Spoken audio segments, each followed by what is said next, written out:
feud.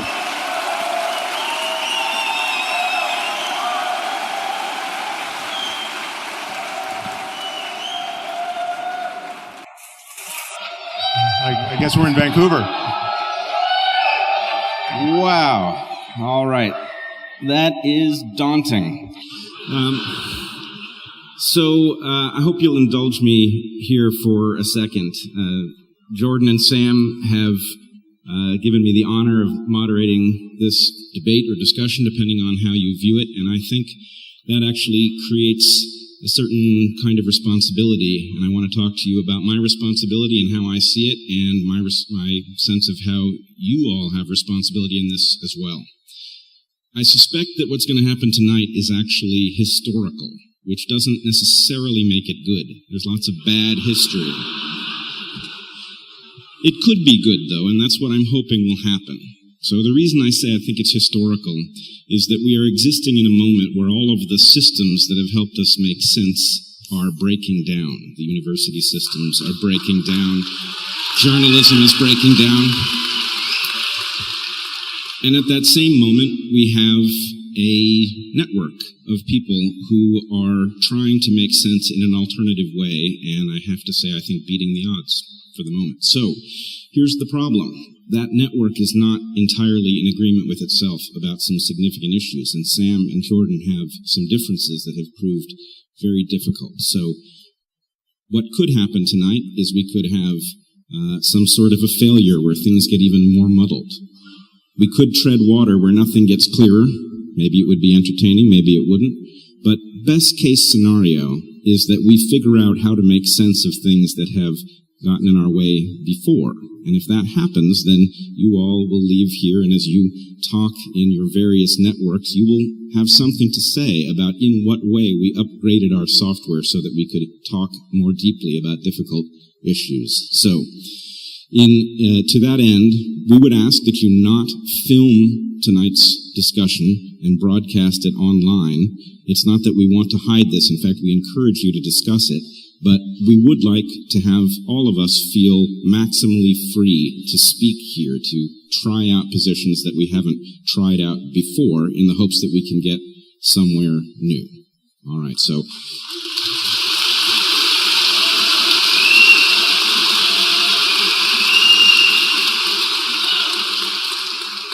I think with that, we will just put Sam and Jordan to it and see if we can head towards some of the discussions that have proved difficult in the past. Sam, Jordan? Yeah, thank you.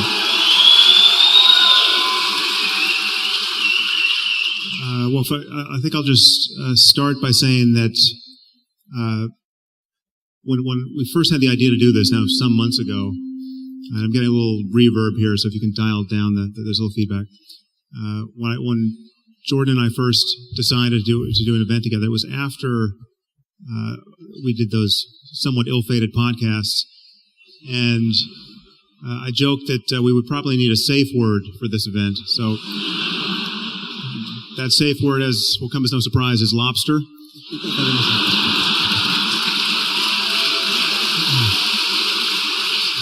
So you'll know things are dire when one of us says that. But I just want to express my motive for helping to stage these events, and because I reached out to Jordan, and it really was born of seeing him in conversation with people other than myself. I saw him do a podcast with Joe Rogan. I saw him speak to Dave Rubin. I saw him speak with Brett on Rogan's podcast, and I had so much admiration for him in those conversations. So 90% of what he said in those conversations struck me as really wise and useful and well-intentioned, and 10% didn't. And I noticed that it's clear to me that seeing these successful conversations with other people who I respect, I began to wonder that I might be the problem, and I think I am the problem.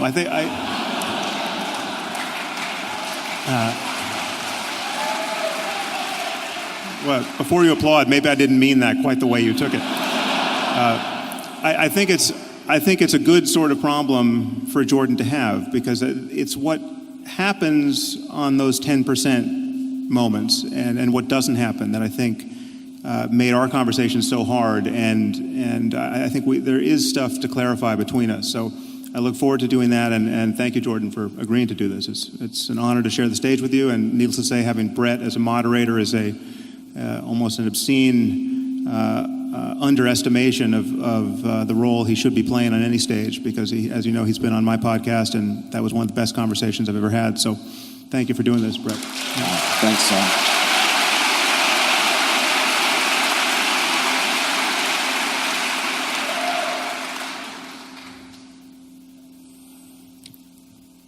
All right. So I'm going to jump right into it, I think. Here. So look, I put up a poll a couple of days ago to find out what people, broadly speaking, might want us to discuss. And I've been taking a look at that, and I took a lot of notes, which is why I have my computer here, by the way, and my phone. It's not to check my email while the debate's going on, the discussion. I thought what I might do is just lay out some places that I think Sam and I agree. And because there's lots of places we agree.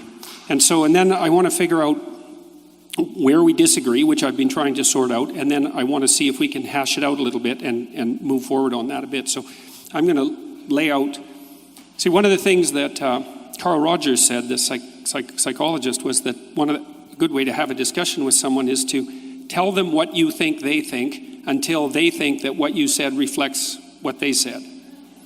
But look, this is a really useful thing to know if you're ever having a discussion with an intimate partner, for example, is that you have to put their argument back to them in terms they agree with. It's very difficult. So I'm going to try to do that. And so the first thing is, I think that partly what's driving you, if this is accurate, is that you want to ground a structure of ethics in something solid. And there's two things you want to avoid, two catastrophes, let's say. One is the catastrophe that you identified with religious fundamentalism, and the other is the catastrophe that's associated with moral relativism. Is that reasonable? Yeah, that's good. Okay, good. Okay, well, no, but it's... Okay, so it's crucially important that we get this right. Now, and that's something that I think we really agree on, because I've conceptualized that slightly different than you, and that might be relevant, but I think of that as a pathology of order and a pathology of chaos. So the terminology is slightly different, but I think we're working on the same axis. So that's the first thing. And then in order to do that, it seems to me, that's your first priority. And then maybe your second priority is something like, you see undue suffering in the world, plenty of it, and you would think that things would be better if that wasn't the case, and that this morality, whatever it's going to be, is at least going to ground itself in part on the presupposition that the less undue suffering in the world, the better. Is that also reasonable? Yeah, I would just add to that the positive side of the continuum as well. So as you know, the phrase I use, or the word I use for this is well-being. Yep. And I know from having, I don't think we spoke about this on my podcast, but from having seen you in other interviews, I think you think that phrase doesn't capture everything one could reasonably want. But I think it does. I mean, it's an elastic suitcase term for a reason, and it's actually, in reading your book, I realize there's a point of contact here, because you use the word being, capital B, being, as though it were imbued with significant gravitas, and so for me, and I agree with you, that's an appropriate use of being, and for me, well-being is simply just the positive side of being. There's the negative side, the suffering we want to mitigate, but I think however good consciousness can be in this universe, that the well-being for me subsumes all of those possibilities. Okay. Well, so I focused on the suffering element, I think, as I've done in my own work, because I actually think it's easier to zero in on in some sense. Like, I think it's easier for people, and I think you lay out the argument in the moral landscape kind of like this. I think it's easier perhaps to gain initial agreement between people on what might constitute a generalized ethic, to concentrate on what we don't want. Yeah. I'm not saying that what we do want is unimportant, but it seems to me to be harder to get a grip on. We don't want Auschwitz. We don't want the Gulag Archipelago.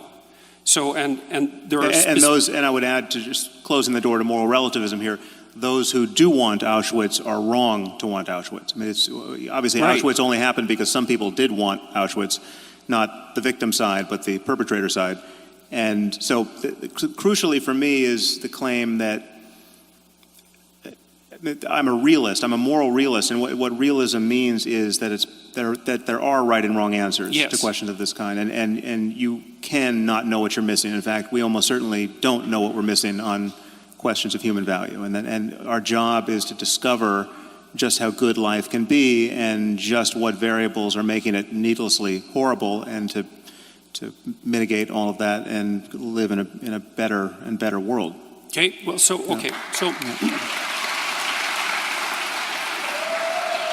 Okay, so that's a lot of points of agreement. So I also believe that there is a catastrophe of arbitrary moral injunction, and that there's a catastrophe of moral relativism, and that has to be dealt with, and that there are genuine differences between the proper way of behaving morally and the improper way of behaving morally.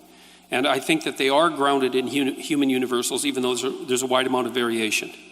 So that's a lot of points of agreement, right? So we know that there's two things we want to avoid,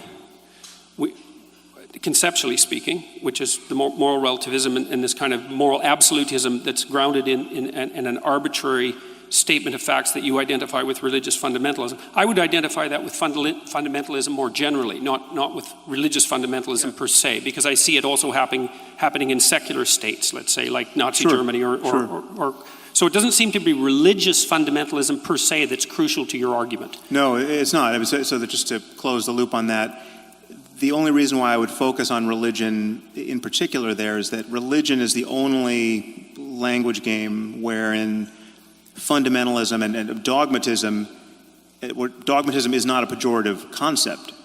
Dogma is a good word, specifically within Catholicism. And the notion that you must believe things on faith, that is in the absence of compelling evidence that would otherwise cause a rational person to believe it, that in a religious context is considered a feature, not a bug. Elsewhere we recognize it to be a bug, and that's why the unique focus on religion. All right, so is it reasonable to assume that we've already established, at least in principle, that there's an association between the totalitarian regimes, let's say, and dogmatism, yeah. And the dogmatism that characterizes religious belief. Yeah. What do you think, although at least in principle, the secularist totalitarian states and the religious fundamentalist totalitarian states do differ in one important regard, which is that the religious types ground their axioms in God and the secular totalitarian types don't. And so there's got to be something about totalitarianism per se that's independent of, that's associated with religious belief in the manner that you just described, but that's not particularly associated with the belief in God. There's something that makes them, that's a commonality between them. And so do you have any sense of what that might be? Well, I think one has to acknowledge that there's something uniquely pernicious, at least potentially, about religious beliefs, because they have the otherworldly variable, the supernatural variable, the you're going to get everything you want after you die, so this life doesn't matter issue. That allows for a kind of misbehavior that is especially okay. So it seems that the claim would be that if you put forward axiomatically your claim that God exists, then you can use that claim to justify whatever arbitrary atrocities your system might throw off. Yeah, I guess the only point I was making there is that not all dogmas are created equal. Some dogmas are on their face more dangerous and more divisive. But what I'm curious about specifically is, because it seems to me that the dogmas of the USSR and the dogmas of Nazi Germany were as pernicious as any religious dogmas, and they may also share important features with pernicious religious dogmas, but it isn't clear to me from your perspective what those commonalities would be. Well, so, I mean, in some ways you're recapitulating an argument I've made, and this is an argument that I would make against you were you to claim, as you have elsewhere, that atheism is responsible for the greatest atrocities of the 20th century. The idea that Stalinism and Nazism and fascism were expressions of atheism simply doesn't make any sense. I mean, in the case of fascism and Nazism, it doesn't make any sense because the fascists and the Nazis, by and large, were not even atheists. I mean, Hitler wasn't an atheist, and he was talking about executing a divine plan, and he got lots of support from the churches, and the Vatican did nothing to stop him, and fascism, as you know, coexisted quite happily with Catholicism in Croatia and Portugal and Spain and Italy. So, but even in the case of Stalin, what was so wrong with that situation were all of the ways in which it so resembled a religion. You had a personality cult, you had dogmatism that held sway to a point where apostasy and blasphemy were killing offenses. You know, the people who didn't toe the line were eradicated, and you know, so to take a more modern example, North Korea is a religious cult. It just doesn't happen to be a one that is focused on the next life or you know, supernatural claims of, so what would magic. Be so what would be the defining characteristics of a religious totalitarian movement that would make it different from a non-religious totalitarian movement? Well, I mean, because there's aspects that are similar. They're very similar. I mean, the problem is dogmatism. The overarching problem is believing things strongly on bad evidence. And and the reason why dogmatism is so dangerous is that it doesn't allow us to revise our bad ideas in real time through conversation. Dogmas have to be enforced by force or the threat of force, because the moment someone has a better idea, you have to shut it down in order to preserve your dogmas. Okay. So the commonality seems to be something like claims of absolute truth at some level that you're no longer allowed to discuss. Yeah. So that's another point of agreement then, I would say, because part of the reason that I've been, let's say, a free speech advocate, although I don't think that's the right way of thinking about it, is because I think of free discourse, like the discourse that we're engaged in, as the mechanism that corrects totalitarian excess or dogmatic excess. And so I also think that systems of governance that are laying themselves out properly have to elevate the process by which dogmatic errors are corrected over the dogmas themselves, which is why I think the Americans are right, say, with regard to their First Amendment, is the process of free speech is the process by which dogmatic errors are rectified, and so it has to be put at the pinnacle of the hierarchy of values, something like that. No, I think you and I totally agree about the primacy of free speech. Okay, good. Okay, so that's another, fine.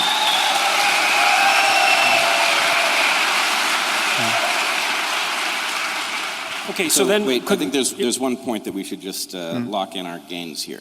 It sounds like what you're saying is that the reason to fear religious dogma is really on the dogma side and not the religion side, which at least leaves open the possibility that something could exist over on the religion side that doesn't have that characteristic, right? That often they travel in tandem, but that the thing to fear is not the religious belief, it is the dogmatic nature of the way it is conveyed. Oh, yeah. Is that fair? The other way to say that is the only thing that's wrong with religion is the dogmatism.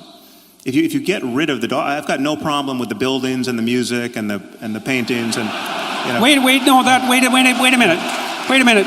That's not a trivial point, and it's not just a joke, because the buildings and the music are very important parts of the religious process. And so I know there's a humorous element to that, but it's not like Sam is throwing out the baby with the bathwater there. And to go further than that, I've got no problem. In fact, I'm deeply interested in the phenomenology of spiritual experience. So whatever experience someone like Jesus had, whoever he was historically, or any of the other matriarchs and patriarchs of the world's religions, that phenomenology is subjectively real. I mean, it's diverse. I'm not saying everyone's had the same experience, but there are changes in consciousness that explain both how religions have gotten founded by their founders and the experiences people have had in the presence of those people or by following their methodologies that seem to be confirming of the dogmas that grew up around those traditions. And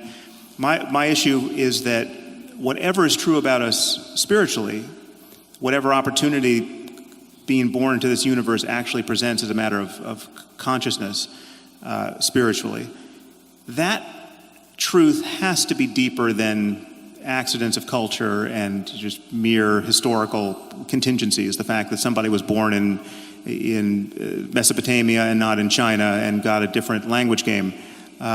So whatever is true there has to be understood in universal terms about the nature of human psychology and the human mind. Okay, so another thing that I wanted to just point out obliquely, and then I want to return to outlining maybe where we agree, is that one of the things that was really shocking to me, I would say, was my reading of what was originally Jane Goodall's discovery about chimp behavior, because there was this idea that was really rooted in Rousseauian thinking that the reason that people committed atrocities in the service of their group identity, let's say their tribal identity, was because culture had corrupted us. So it was a uniquely human thing. But then, of course, Goodall showed in the 1970s that the chimps at Gombe, I think I'm pronouncing that correctly, yep, would go on raiding parties, right? And so there'd be like 4 or 5 adolescent chimps, usually male, sometimes with a female in there. They would patrol the borders of their territory. If they found an interloper on the border, near the border, from another troop, even if it was a member of their troop that had emigrated, so to speak, and that they had some history with, they would tear them to pieces. And of course, that was shocking to Goodall, and my understanding is she had some trepidations about publishing it, although she did. But then that's been noted repeatedly in other forms of chimp behavior. So, see, I've been really interested in the commission of atrocity in the service of belief. And it's tempting to pin that, say, on dogma and then to associate that with religious dogma. I think that's all tempting. But the fact that chimps do it shows that it can't be a consequence of something like religious belief, unless you're willing to say that the reason that chimps commit atrocity in the service of their troop and their territory is because chimps are religious. And so they're not religious, and they don't really hold a secular totalitarian viewpoint, but they still act out the atrocity element that's characteristic of human behavior. And so to me, that makes the problem deeper than one of mere, let's say, surface statements about metaphysics. Well, obviously the problem of primate aggression, which we've inherited along with the chimps, is deeper, or at least different, than the problem of religious violence or totalitarian political structures that get the worst out of people. So, we have these primate capacities that we have to correct for, and we're busily trying to correct for almost everything that we've been evolved to do. We don't like the state of nature for good reason, and virtually everything that's good about human life is born of our, I would argue, culture-based and highly intelligent and necessary effort to mitigate what is in fact natural for us. And there's nothing more natural than tribal violence, which of the sort that you're describing in chimps. Okay, so then it also seems like we agree that the core element of tribal alliance, which would have its roots, say, in the chimpanzee proclivity to, or its analog in the chimpanzee proclivity to identify with the dominance hierarchy of the troop, is something that's a source of the proclivity for human social aggression that's independent of its, at least independent of any obvious religious substrate. So there are other reasons for group belief and the commission of atrocity that can't be directly attributed to religious dogma. Yeah, and what most worries me about religion, I would say, obviously religion can channel these primate urges in unhappy ways. So you can get tribal violence that gets amplified by religious dogmatism, and that should trouble everyone. But it's not unique to religion. It's also nationalism, and it's racism, and it's all other kinds of dogmatism.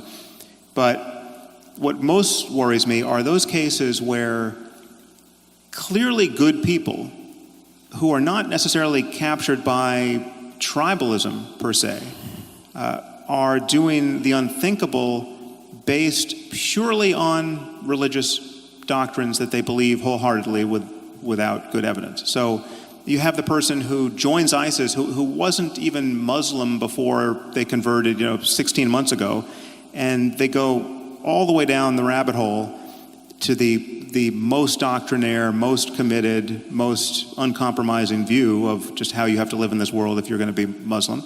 And they join ISIS based on the idea that salvation only goes one way, and that dying in defense of the one true faith is the best thing that can happen to you.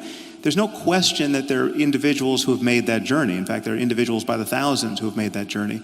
And there are far more benign versions of that. There are people who just waste their lives, I would argue, converting to whatever the belief system is, and just wasting a lot of time worrying about hell or worrying about the fact that their child is gay and the creator of the universe doesn't approve of that. And there are all kinds of suffering that strike me as truly unnecessary, born not of, again, ape-like urges, but ideas that any rational person would, if believed, would follow to that same terminus. I mean, the thing is, if you buy the fact, again, to take Islam as a current example, if you buy the claim that the Quran is the perfect word of the creator of the universe, never to be superseded by anything humanity does now or 1,000 years from now, that commits a rational then the exercise of human reason is bounded by this, I would argue, pathological frame, which leads to certain outcomes that should really worry us. Okay. So let's take that claim apart for a minute, because that's not your claim specifically, the claim that you were describing. See, because that's really not the claim that religious fundamentalists make. The claim they make is worse than that, because they claim that the Quran, say, or the Bible for that matter, is the literal word of God. But more than that, they claim that their understanding of that word is correct, which means they conflate two things. Like, because you could imagine a situation where you had a book, and I'm not saying this is the case, it's an imaginative exercise, where you had a book that had all the answers, that was extraordinarily complicated. And so that when you read it, it wouldn't be obvious that you understood it. Or perhaps it wouldn't be obvious that you didn't understand it either. But you're not going to be able to, you can't get an uninterpreted version of the book. And so the fundamentalist claim is far worse. It's that not only is there an absolute reality, truth, embedded in the book, but that their particular take on that absolute reality is the absolute take on that book. And so they conflate their own, they make an assumption of their own omniscience and then pass that off onto God, so to speak. Except in their defense, and I don't often rise to the defense of fundamentalists, it's very easy to get there because some of the claims in the book are not at all hard to parse. In fact, so many of them can only be honestly interpreted one way. So to take, again, an example that will be not inflammatory to you, but makes the point, it just says that the remedy for theft in the Quran is to cut the hands off a thief. I mean, that is the unambiguous injunction. It's not an allegory. It's not. You have to indulge some kind of tortured interpretive scheme to avoid the shocking fact that the creator of the universe thinks you should live this way for all time. And people like ISIS, this is my claim. It's just most of what is in these books, and this is what worries me about those books because they can't be edited. Most of what's in the books is clearly not the best that humanity is capable of in the ethical domain, or in the.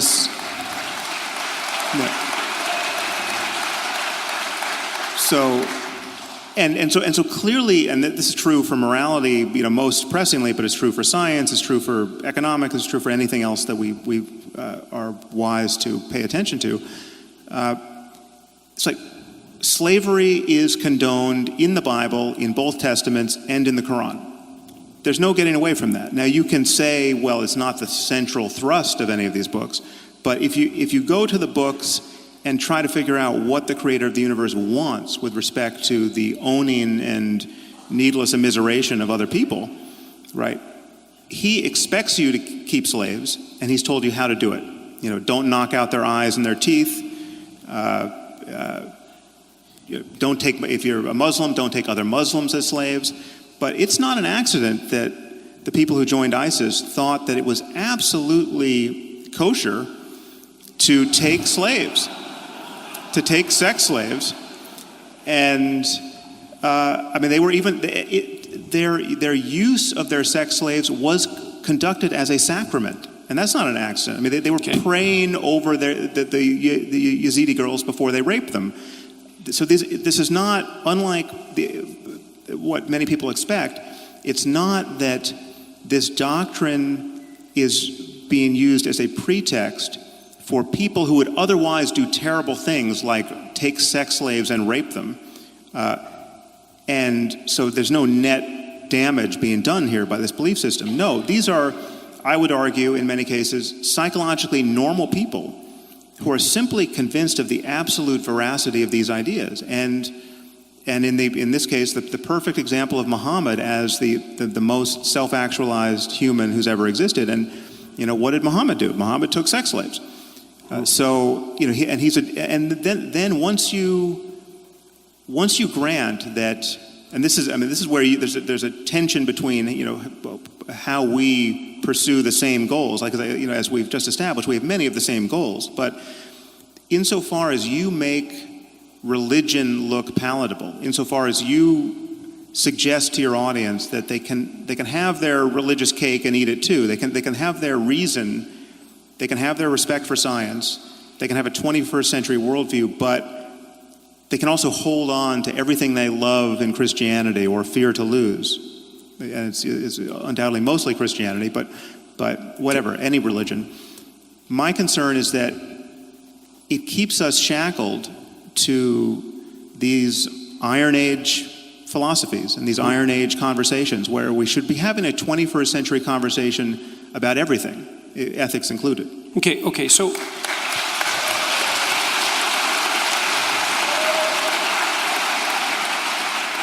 Okay,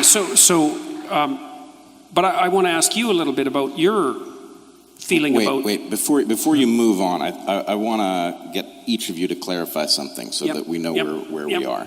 So Sam, you said the problem here is that the dogma can't be updated, right? That slavery is with us permanently because it's written into the dogma. But clearly most of the traditions in which it's written into the holy book don't practice slavery, and the people who adhere to these belief systems wouldn't defend slavery. So clearly there is the capacity for an update mechanism. Well, no, but not really. I mean, they've been forced, they've had it beaten out of them, right? I mean, we fought a civil war in the U.S. to get rid of slavery. But it was Christians who abolished slavery in England, though. What was that? It was Christians who were at the forefront of the movement to abolish slavery in England. There are Christians on either side of everything. I mean, there's no one else to do the job. Right, but that's the update mechanism. Wait a second. But it was specifically Christians who were using their Christian belief as a justification for eradicating slavery. The problem was they were actually on the losing side of a theological argument. And it would be much better, I think you would agree, if one of the 10 commandments had been, don't keep slaves. I mean, there's certainly one we could swap out for that one. And so that way, it would have been much easier for Christians to have fought against slavery. And it's much harder for Muslims, frankly, to fight against it now. The problem is that there's a point I made, I think, in my first book, is that the doors leading out of this kind of fundamentalism don't open from the inside.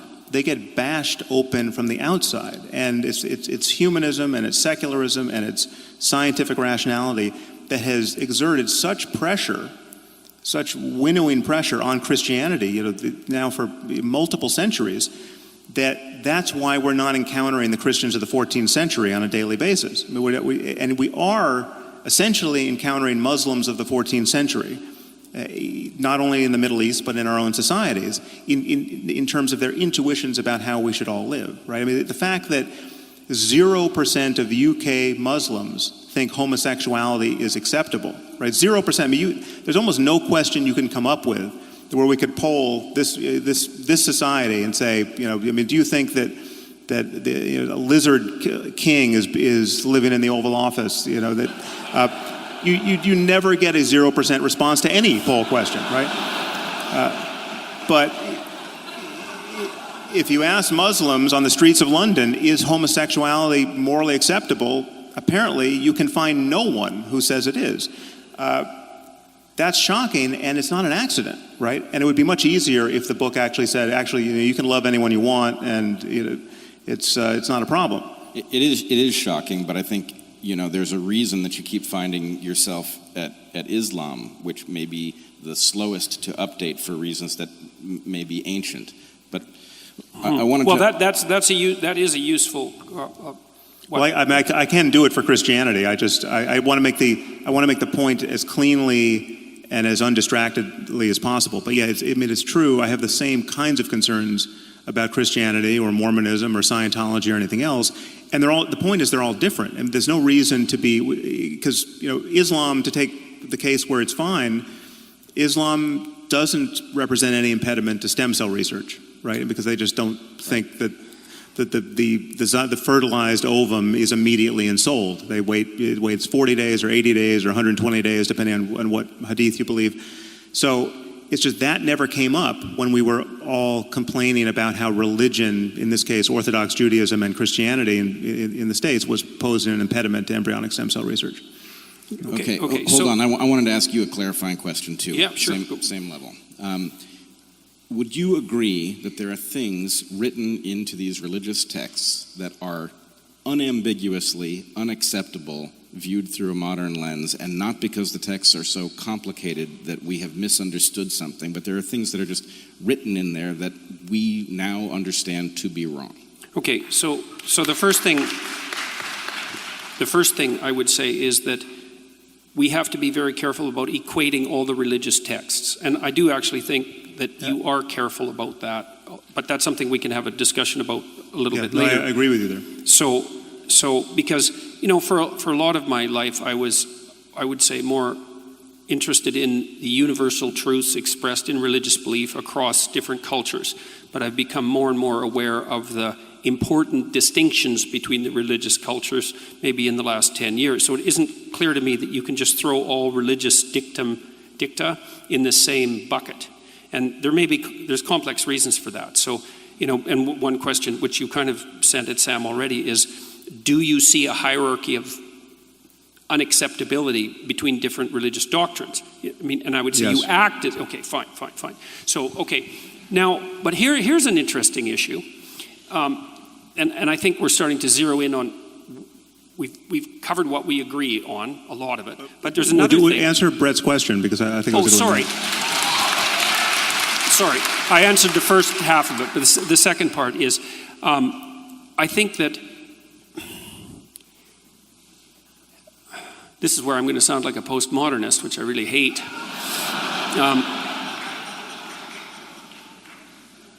I would say, sentence by sentence, yes, you're correct. Paragraph by paragraph, perhaps. But here's the problem with complicated texts, especially ones that actually constitute narratives. So imagine this. So imagine you're at a movie, and it's a movie with a twist at the end. And so the entire movie is set up to make you think one particular way and to have one set of experiences. But when you put the twist in at the end, it changes the entire structure. And so this is one of the complex problems that actually led to the rise of postmodern interpretations of literature, which is that if you take a complex narrative, there's a very large number of ways of interpreting it, and it isn't self-evident which of those are canonically correct. And we can deal with that horrible issue later, but it's a good objection, and it's true. And what it does is it makes these sorts of things quite complicated, because in the Bible is a series of books, and they had influence on one another, and they were sequenced with a very complex editorial process. And there's actually a developmental narrative that links all the chapters together. And what that means, this is, at least I'm going to speak from the perspective, or in terms of analysis of the Christian Bible, what it means is that you have to read the beginning as if it's also influenced by the end, which is what, by the way, and in case you think that I'm weaseling around here, and I'm not, is that's exactly what you do every time you read any story, any work of fiction. You say, well, you're not claiming that the Bible is a work of fiction. It's like, that's just a cheap objection. That's not my point. My point is that it's a narrative. And everything in a narrative is conditioned by all the rest of the things in the narrative. And it's well known, like if you're a screenwriter, for example, there's an old dictum, I don't remember who generated it, it was one of the great Russians, that if there's a rifle lying on a table in the first scene, that it better be used by the end of the second scene, or it shouldn't have been there at all.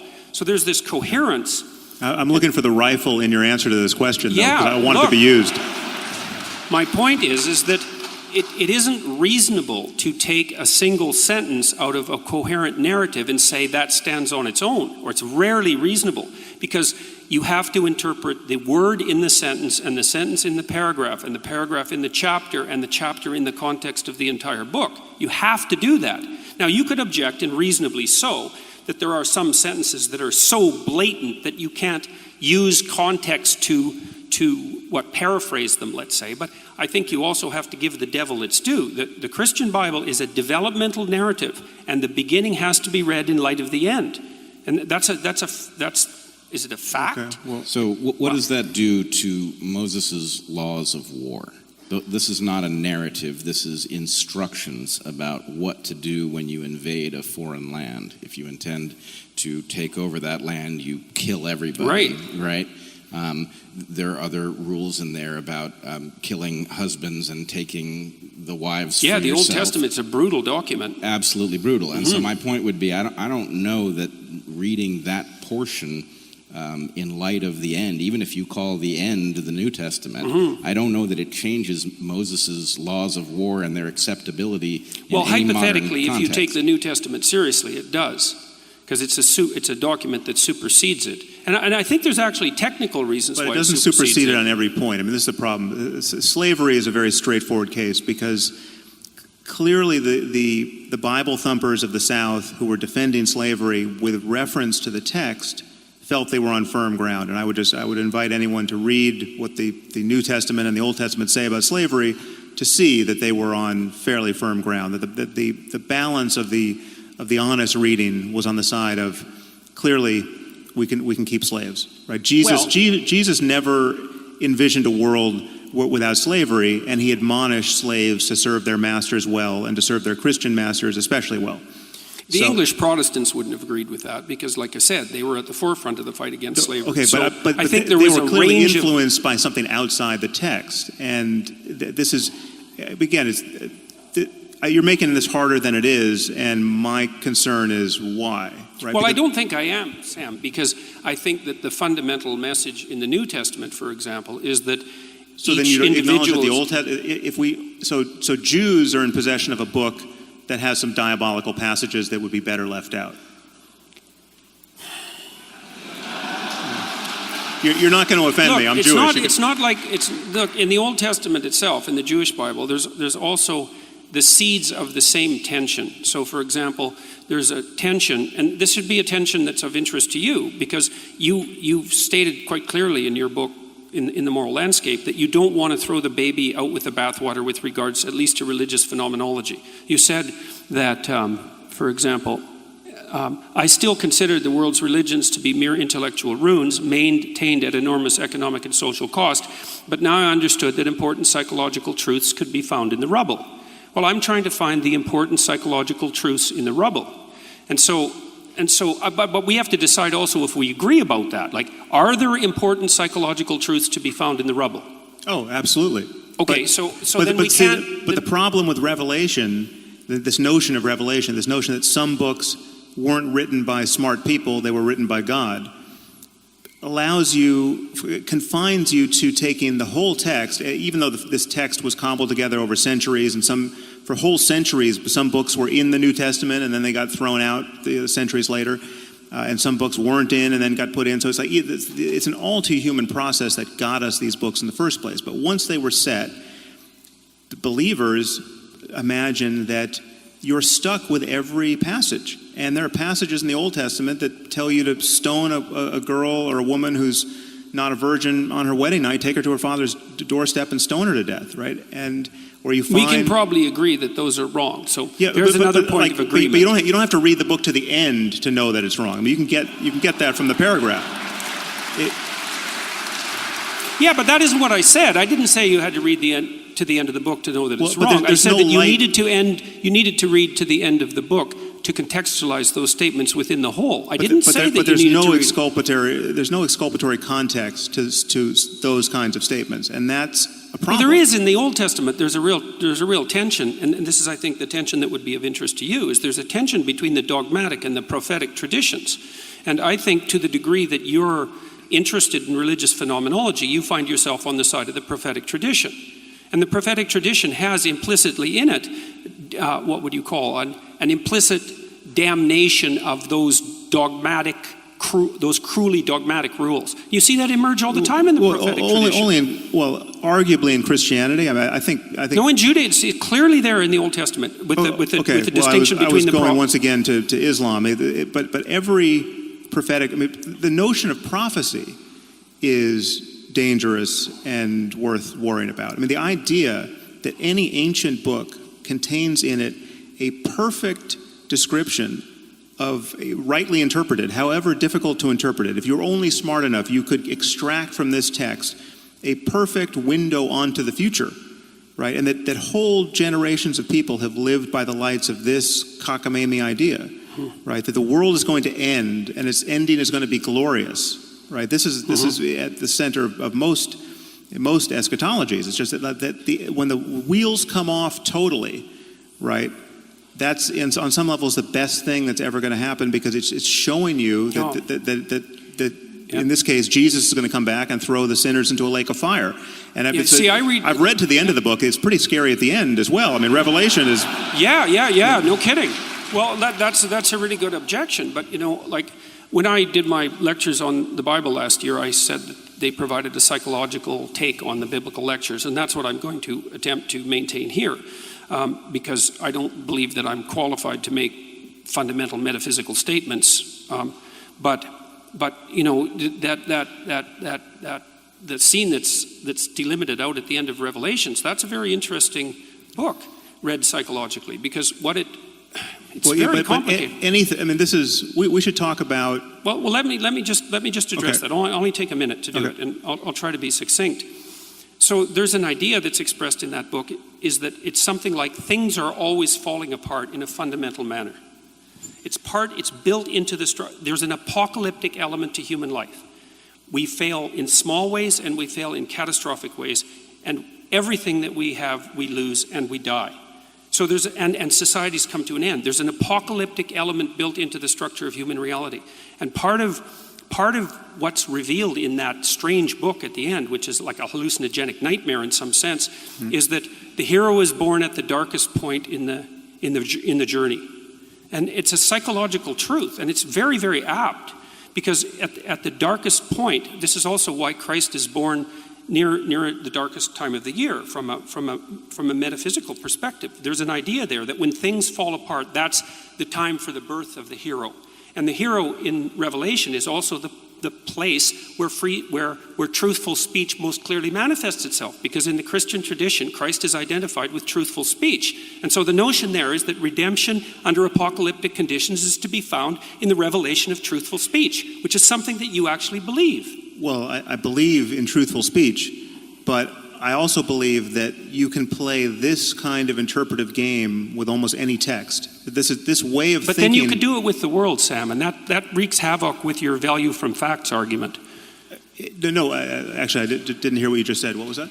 Well, I said you can make exactly the same objection with the world of facts. Is there's an infinite number of facts, and there's an infinite number of potential interpretations, and so tracking the pathway from the fact to a value is actually impossible. It's the same argument with regards to biblical interpretation. We should talk about that, but I don't think that's a good analogy. There are more and less plausible interpretations of any situation, any data, and any text, arguably. But the problem is that you can read into any story some apparently meaningful set of psychological insights, But you can do that with any set of facts too. Well, no. There are certain things you can't over-interpret to your heart's content and come out any way you choose. My point is that first of all, this is why fundamentalism always has an edge over more sophisticated theology, because The sophisticated theology is, in most cases, inspired by a more and more modern recognition that, well, we can't read it literally because it either makes no sense or it makes barbaric sense, right? So we have to get away from the literal. And the more you get away from the literal, the more you are unconstrained by the text, and you can just broadcast on it anything you want to put there. And so, you know, the literal, there's no question that most generations of Christians who read Revelation expected the world to end in some literal sense of this kind of phantasmagoria. I mean, there was going to be a beast, and it was, I mean, this is, you know, undoubtedly they thought this was going to happen in their own time, you know, under Rome, but this is you know, if you're going to go purely literary on any of these texts, on some level you're playing tennis without the net. You're unconstrained by the text, and you can do with it more or less anything you want. But isn't that argument working at cross purposes with your other argument about dogma? Because no, because it's always tempting. First of all, there are lines that do not announce that they're susceptible to that interpretation. I mean, yes, you can say, listen, Allah does not want us to cut the hands off of thieves. He just, you know, he meant cut the hand of their volition rather than their actual hands, right? So you're constraining them rather than cutting. Now, sure, undoubtedly there was some Muslim somewhere who wants to interpret it that way, but it gets harder and harder the clearer the line is. And the problem with all of these texts is that there are so many principles. Again, I mean, so to read Revelation any way you want, it is still a problem that it is perfectly rational on the basis of reading that text to expect the world to end and for Jesus to be the only savior of it. Therefore, if you happen to be born a Hindu or born a Muslim or born a Jew who doesn't recognize Jesus to be the Messiah, you are screwed for all eternity. It's a funny thing, though. I mean, it's a strange thing, let's say, that one of the things we already agreed on, as far as I can tell, is that the antidote to pathological dogmatism is free, truthful expression, something like that. Is that? Yeah. Okay. Yeah. But one of the things I would say that's absolutely crucial to Christianity in particular is the notion that the thing that's redeeming is exactly that, and it doesn't matter. So it's universal truth. Now, if we both agree on that, the idea that the free expression of truthful speech is the antidote, let's say, both to nihilism and to totalitarianism, then the notion that might be embodied in something like the Word, which is truly, I think, the deepest of Christian ideas. How is that not the same claim? Now, let me elaborate it a little bit more completely. So here's the strange thing. First of all, I agree with you, by the way, about the danger of flying off the text, right? About as you move away from the text, your interpretation gets less and less constrained. And I think it's also the same danger as of moving away from the facts, which is, I think, why you want to ground values in facts. So I get that argument, and I think it's accurate. But here's something strange, is that this notion that redemption is to be found in truthful speech is actually embodied in Christian mythology, let's say, as a personality and not as an idea. It's actually something that you embody and act out. It's not just an idea. And that's why there's an emphasis on the idea of the embodiment of the Word in flesh. It's a very sophisticated idea. I mean, it's an insanely sophisticated idea. So, and there's one more thing. Okay, so look, you've made the case, and I hope we can really get to this, because this is the really tough part of our discussion, I think, is that you want to ground the world of values in something that's true. We could say objectively true, but let's just say true for a minute. And I share that desire, but the problem is that I can't see, and you actually state this in your book, I can't see how you can interpret the world of facts without an a priori interpretive structure. And this is an old philosophical claim. It's not unique to me. It's the claim of Kant, for example, that you can't get directly from the fact to the value because there's an interpretive framework that mediates between you and the facts. So first of all, I'd like to know if you accept that proposition. And then the second question would be, if you do accept the proposition, then what's your understanding of the nature of the interpretive framework? Because I think it's best understood, at least in part, as a personality, or as a story for that matter. So, well, I think our intuition of truth, the intuition that there's a difference between fact and fiction, or fact and fantasy, the intuition that we live in relationship to a common reality about which our understanding can converge, provided we're looking in the same direction with the same tools. I think it's certainly deeper than religion. It's not best captured by stories. Even if you could, as a matter of historical fact, point to its roots in story and myth and religion, that's not an argument that it's now in the 21st century best captured by story and myth and religion. I think it is a fundamental intuition to which our sanity, both personally and intersubjectively, is anchored. I mean, to lose a sense of objective reality is to lose the platform on which you can communicate with anyone and or rationally expect anything to happen a moment from now. To think that your memory represents something about a prior state of the world and your beliefs represent something about a possible state in the future, all of this is anchored to a sense that there's a difference between knowing something really and just imagining it, right? There's a difference between perception and hallucination. All of these distinctions are born of this intuition. I think we have fundamental intuitions which are either impossible to analyze or can be analyzed with respect to only other intuitions, which we deem more rudimentary, upon which everything else we do as a matter of knowledge gathering and sense making is built. So the intuition that 2 + 2 makes 4, right? You at some point you learn basic arithmetic, and you learn what addition is, and it's demonstrated to you with objects, and you're shown you take 2 apples, and you take 2 more apples, and then you have 4 apples. Look, just count them.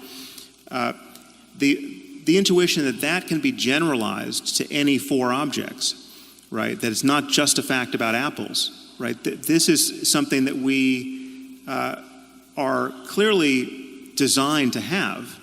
There are places where it might break down, right? It might break down at the quantum level. It might break down in areas where our intuitions fail.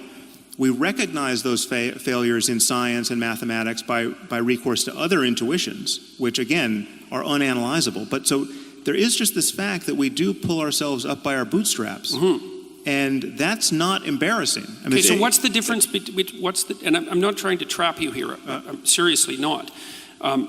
So there might be mathematical intuitions, a prioris, let's say. Kant identified time and space as a priori intuitions. Right. But I think there's a third category of a priori intuitions that are in fact stories, or their personalities or stories. So let me give you an example. So I'm going to do a quick rereading of the moral landscape.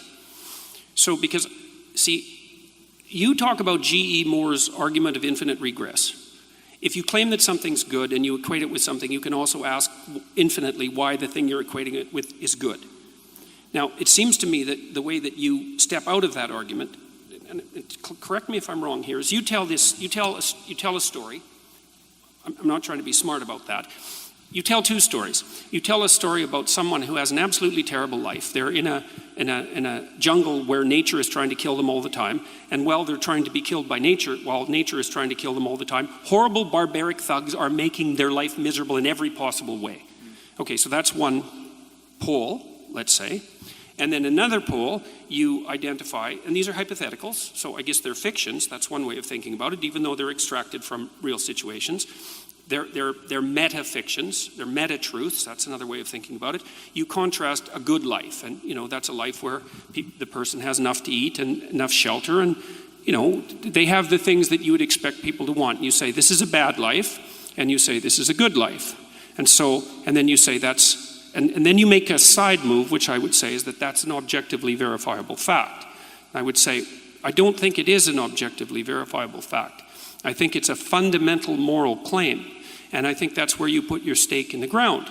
And I would say, when I read that, I thought, well, if you take your jungle story, which you've extracted from a bunch of horrors and compiled, and you take your positive story, which you've extracted from a bunch of horrors, or a bunch of quasi-utopias, let's say, and compiled, you're 2/3 of the way to a landscape of hell and heaven.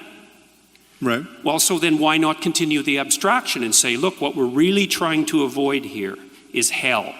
Oh, yeah. What we're really trying to move towards is heaven. Yeah, but as soon as you do that, you're in a religious landscape. No, but my name for hell is...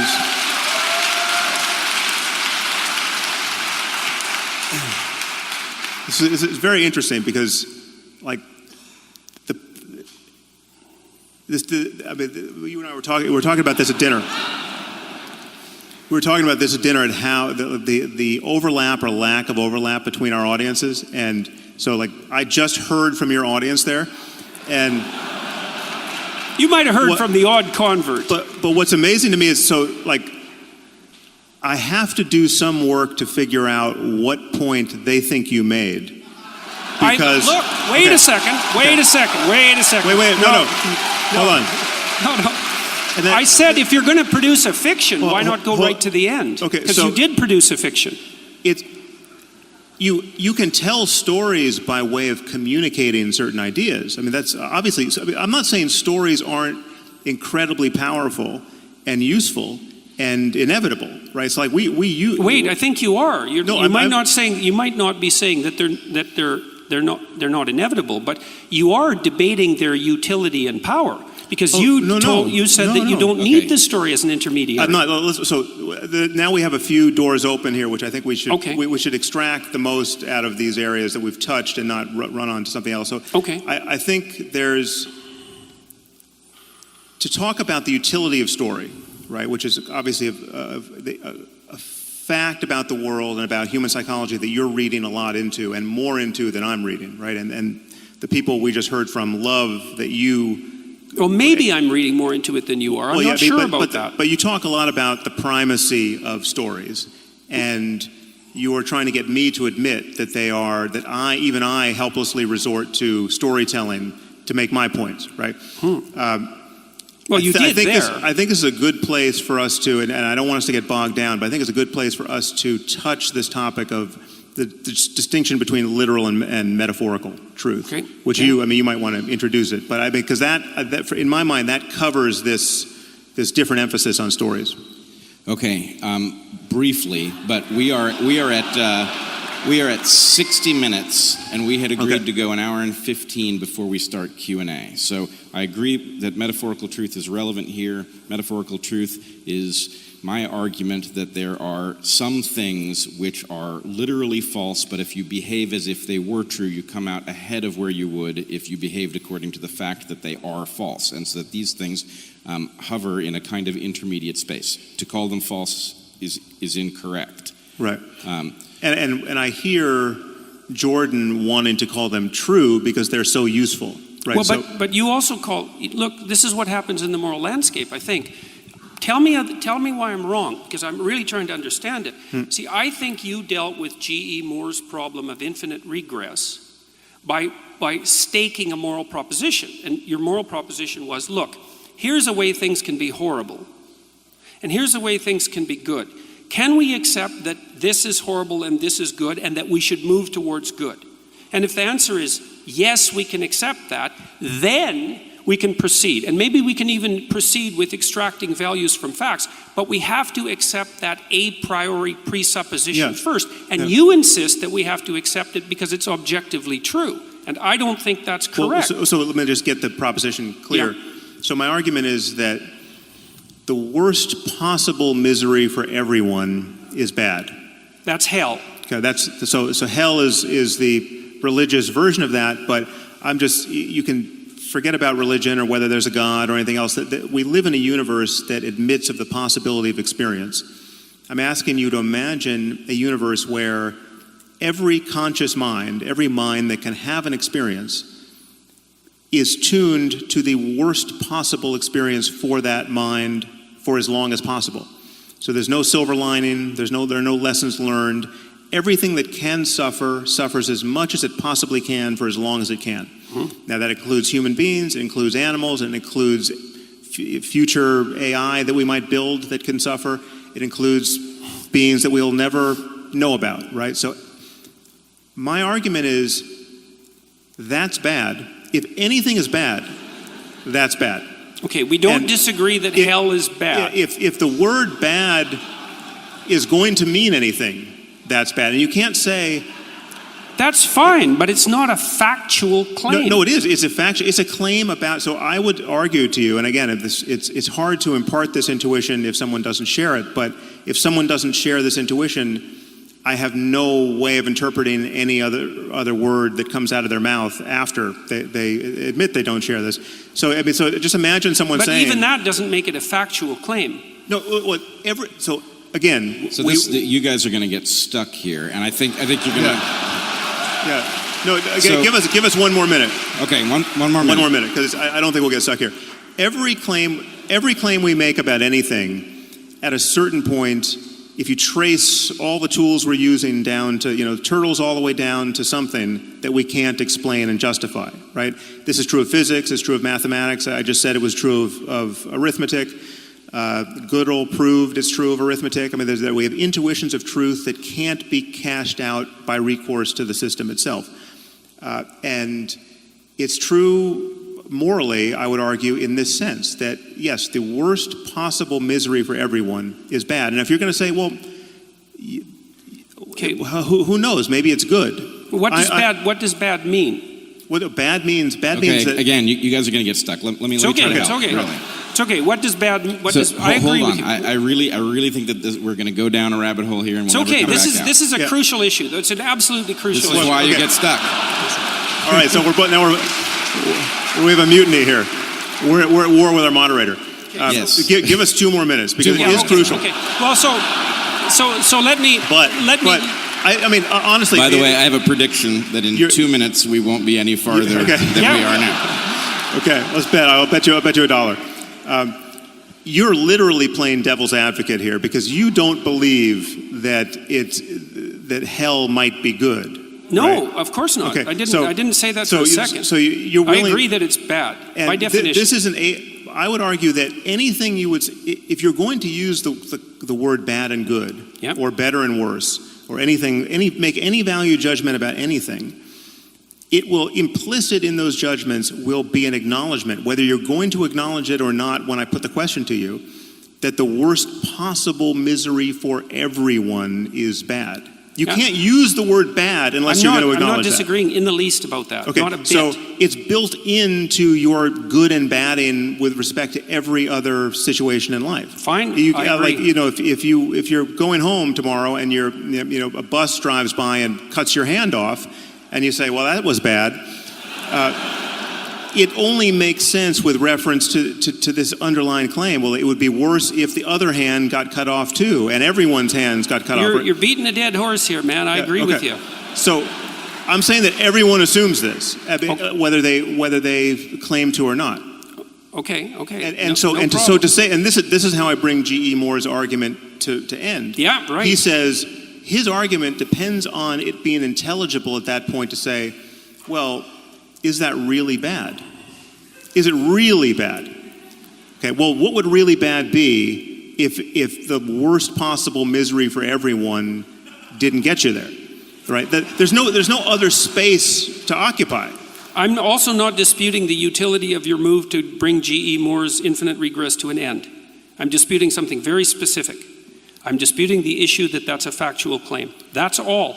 Well, hell is bad. We should avoid it. It brings Moore's infinite regress to an end. All of that. I agree. It's deeper than a factual claim. It's just a claim about it's a claim that is required to make any value judgment intelligible. Right. Any value judgment. So yes. So it's like it's not an arithmetical claim. So an arithmetical claim about addition in this case is. Now you're making my point for me. You could say the same thing. You could say, when I say 2 + 2 makes 4, you could say, but is that a factual claim? And there's some way of jiggering the way you talk about facts with respect to mathematics, where I can say, well, it's not a factual claim, but it's an arithmetical claim. It's a mathematical claim. Well, right? I'm also not trying to... I just don't see a need to balkanize our claims in this way. Yep, fine. What I'm trying to do is what I'm really trying to do, we need... See, the problem I have with your argument, and this isn't... I don't mean that you're wrong. I see what you're doing, and I see why you're doing it. And it's, as far as I can tell, it's laudable. But the problem is that, as far as I can tell, there's problems it doesn't solve, and there's other problems it leaves unaddressed that don't have to be unsolved or unaddressed. And one of the problems is this problem of the intermediary interpretive structure. And you already said we need intuitions to guide our interrelationship with facts. Okay, so we've already agreed on that. So the question is, what are the nature of these intuitions? And I'm saying some of those intuitions take the place of stories, take the form of stories, but even more than that. So I'm going to go after the hell thing again, okay? Because you said, well, it's bad, and you made sure that I also agreed with that, which I do. I agree with that. And then it's a point of profound agreement between you and I. Like, I've spent my entire life trying to understand why people did the worst things they could possibly imagine in the service of their dogmatic beliefs. And so I think that that's not good. Seriously, and I'm no fan of moral relativism. So we're on the same page there. Now, but what I noticed in when you wrote The Moral Landscape is you tell it, and I'm not trying to trap you. You tell a story about, it looks to me like it's a story about heaven versus hell, essentially. Let me use that language momentarily. But it's also a story about good versus evil. And this is why, is because the question is, what's bad about hell? Now, you say the suffering. It's like, fair enough, man. True enough, but not true enough.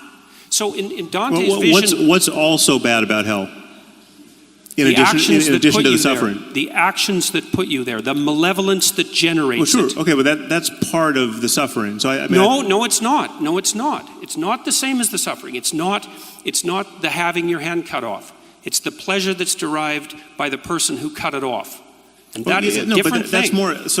But that's part of my picture. Well, but wait, it's an important... The distinction is important. For example... But Jordan, my picture of the moral landscape includes all of this. It includes everything that... And this is why I don't readily answer to the name of utilitarian or consequentialist, because the way those views tend to be taught, they tend to take as... In the tally of consequences, you leave out the psychological implications of being the sort of person who would have sought those consequences or behaved that way, right? So I would grant you, and I'm explicit about this whenever I talk about this, that part of the picture of any consequentialist discussion of well-being it's everything about the human mind and social relationships and societies born of all the individuals living together. Everything there that leads to different states of consciousness. So it's like you having negative intentions towards other people that give you that produce certain negative actions in the world. Those intentions themselves are part of the consequential picture. Those intentions themselves close the door to certain kinds of positive mental states that you don't have. Let's say you don't have compassion because you wake up every morning just trying to figure out how to manipulate people. Well, not being able to feel compassion for other people is a bad thing for many reasons we could adduce. And yet the usual consequentialist picture just looks at what's happening out in the world in terms of the body count, and that's not, it's all part of this picture. We're all talking. Anything that can possibly affect a conscious mind anywhere is part of the picture that I'm painting, that I'm calling the moral landscape. Okay, so I want you to let me step in. I think I can. We need to bring you guys. I can get us somewhere. All right, I'm going to start with you, Sam. Let's swap out the idea of metaphorical truth for something a little harder-headed. Heuristics, right? We have heuristics. We use them to perceive the world. They're often highly reliable. In fact, almost everything that you believe that lets you operate has to be a heuristic of some kind. I mean, if you decided to learn to drive and you got into the car and they said, okay, well, it's all quarks out there, right? You need to understand how quarks interact with each other. Not useful. Right, not useful, right? What you need are some heuristics in which you can stipulate that there's something called a vehicle out there and you don't have to be overly precise about what it is and you learn to avoid it, okay? The heuristics vary a lot in quality. Some of them are really good. The periodic tables are really good, okay? The idea of gravitational potential energy is kind of crappy, right? If I have a phone on a table here, I can tell you how much potential energy it has by measuring its mass and its distance from the ground, but if I've got a hole at one depth on one side of the table and another depth on the other side of the table, I can't calculate it because it's a crappy heuristic. Works well enough in regular stuff. Right. Now here's the question. What if these religious texts are heuristics through which most people simplify calculations that they are in no position to do based on the limited amount that they are capable of perceiving, the amount that they understand about the things that are in play. So they're deploying these heuristics maybe to reduce things that degrade well-being. If it were true that religious heuristics increased well-being by allowing people to actually, on average, operate in the world in a way that increased well-being, what would you say about them then? Well, I would worry much less about them, obviously. I mean, and that's why I don't treat all religions equally. I mean, they're religions I literally never think about because I'm not seeing the daily casualties of those belief systems. So, But you say that as people get away from fundamental versions of these things, and I'm not advocating for fundamentalism here, but you say yourself, as people get away from the fundamental versions of these things, things tend to go haywire. And so, in essence, what you're saying is that as they people tend to go haywire in what sense? Oh, I thought I was interpreting... Multiplicity of interpretations. Right. Well, yeah, but so people are in moral search of better problem. heuristics. I think the pressure is some of these heuristics are obviously so bad that there's civilizational pressure to find better interpretations. But you said that the fundamentalists have an advantage. Yeah. What is that advantage? Because if you just go back to the text and say, listen, I want to understand what these words mean, right? You get at the first pass the quote literal interpretation, right? And you're not bringing any armamentarium you've got from the outside, from other parts of culture, to parse the text. You're just trying to, if it's in English and you speak English, you're just trying to decode the words, right? And when it says, if the girl's not a virgin on her wedding night, take her to her father's doorstep and stone her to death. That you know what stone means, you know what girl means, you know what father means, and you're 90% there to an obvious atrocity. Right? I get the horror of it, and we'll get to that in a second here. Yeah.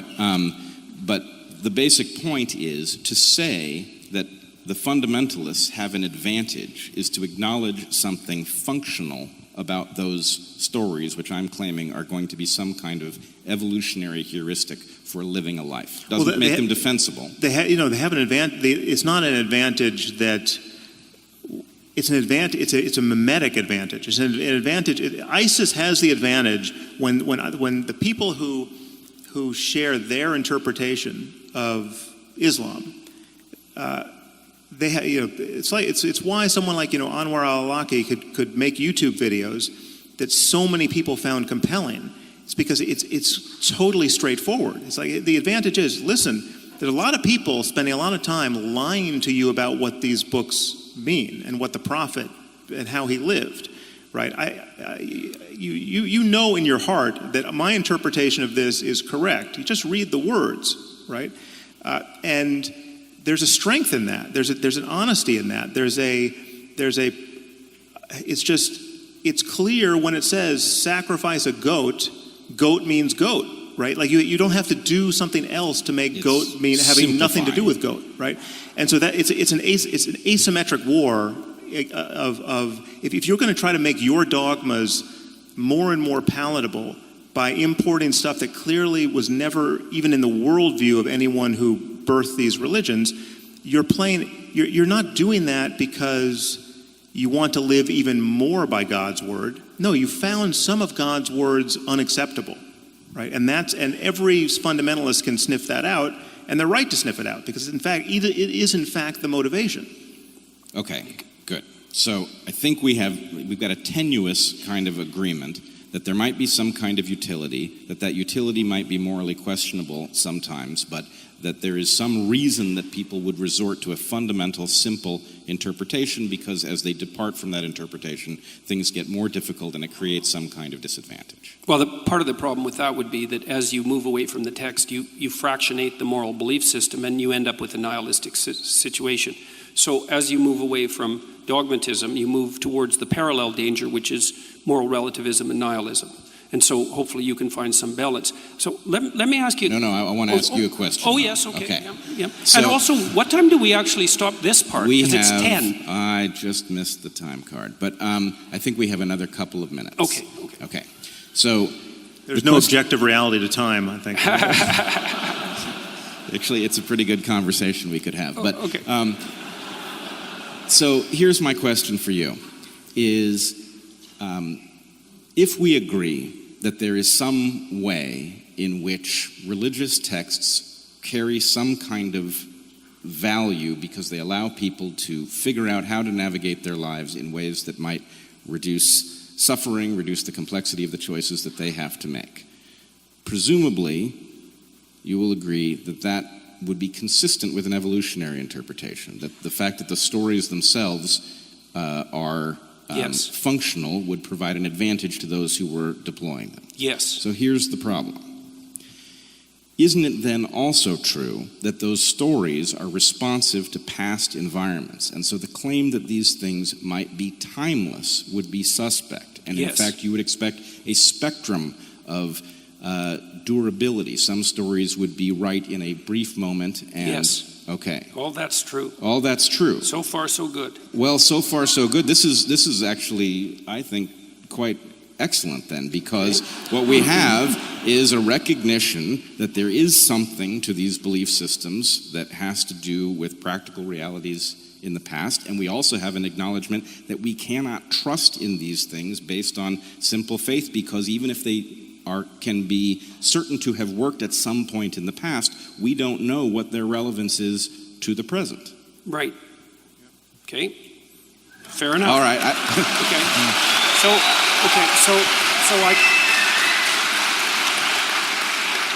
I would say that's two things about that. That's exactly why we're having this discussion. And you see, what happens in the most profound of such texts is the idea that the process by which your knowledge is updated has to occupy a position in the hierarchy of values that supersedes your reliance on dogma is the fundamental claim. That's why, for example, in Christianity, the notion is that the word is the highest of values. And that's the embodied word. And that's the thing that mediates between order and chaos. And everything else has to be subject to that.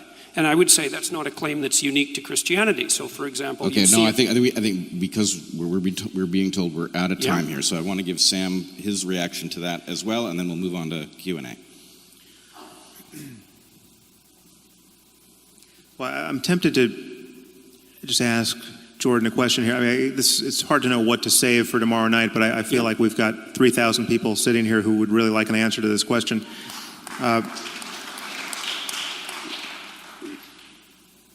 You say you believe in God. You have been... No, I say I act as if he exists. You say what? I say I act as if he exists, which is a much more precise claim. Okay, so then what, but in this case, what... So you act as though God exists. Yep. And in addition, I've heard you say that I act as though God exists, that I can't really be an atheist. So far it seems that. Right, yeah. We'll see. The night is young. Yeah.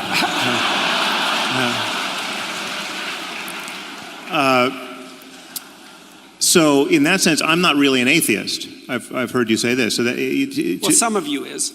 Well, if I were really an atheist, I would be far more poorly behaved than in fact I am. Right? I would be like Raskolnikov committing murders and assuming there was nothing wrong with it. It would be more likely, yes. Yeah. Okay. So wait, that's a big distinction.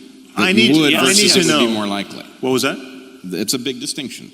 That you would is very different than it would be more likely. Taking the safety off the gun is not the same thing as shooting it. right? Yeah. The temptations laid open to Raskolnikov would be more at hand. Okay. Just as they were to him.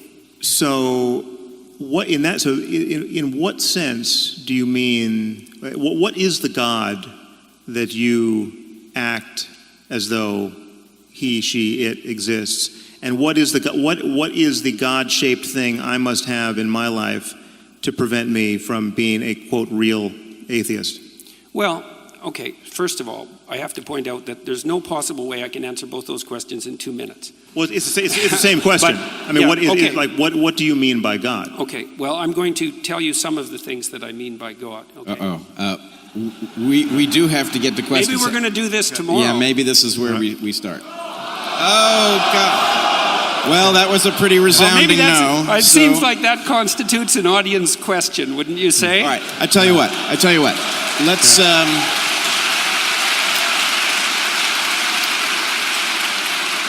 Let's do this, but let's be deliberate about time. Okay. Well, I'm going to read some things that I wrote because it's so complicated that I'm not sure that I can just spin it off the top of my head, and so you'll have to excuse me. So, and what I'm going to do is sort of paint a picture by highlighting different things. So now I already made one point here.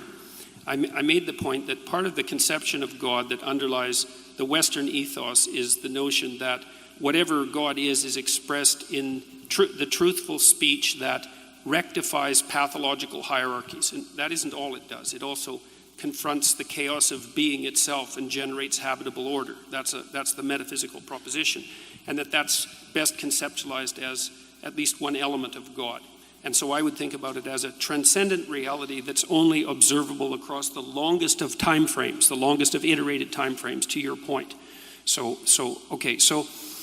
here's some propositions, and they're complicated, and they need to be unpacked. So I'm just going to read them, and that'll have to do for the time being.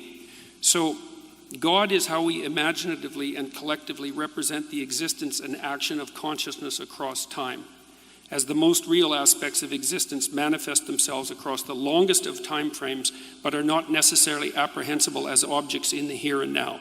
So what that means in some sense is that you have conceptions of reality built into your biological and metaphysical structure that are a consequence of processes of evolution that occurred over unbelievably vast expanses of time, and that structure your perception of reality in ways that it wouldn't be structured if you only lived for the amount of time that you're going to live. And that's also part of the problem of deriving values from facts, because you're evanescent and you can't derive the right values from the facts that portray themselves to you in your lifespan, which is why you have a biological structure that's like 3.5 billion years old. So God is that which eternally dies and is reborn in the pursuit of higher being and truth. That's a fundamental element of hero mythology. God is the highest value in the hierarchy of values. That's another way of looking at it. God is what calls and what responds in the eternal call to adventure. God is the voice of conscience. God is the source of judgment and mercy and guilt. God is the future to which we make sacrifices and something akin to the transcendental repository of reputation. Here's a cool one if you're an evolutionary biologist. God is that which selects among men in the eternal hierarchy of men. So, men arrange themselves into hierarchies, and then men rise in the hierarchy. And there's principles that are important that determine the probability of their rise, and those principles aren't tyrannical power. They're something like the ability to articulate truth and the ability to be competent and the ability to make appropriate moral judgments. And if you can do that in a given situation, then all the other men will vote you up the hierarchy, so to speak, and that will radically increase your reproductive fitness. And the operation of that process across long expanses of time looks to me like it's codified in something like the notion of God the Father. It's also the same thing that makes men attractive to women, because women peel off the top of the male hierarchy, and the question is what should be at the top of the hierarchy, and the answer right now is tyranny as part of the patriarchy, but the real answer is something more like the ability to use truthful speech in the service of, let's say, well-being. And so that's something that operates across tremendous expanses of time, and it plays a role in the selection for survival itself, which makes it a fundamental reality. Jordan, can I just cut in here with one question? I'll stop with that for now.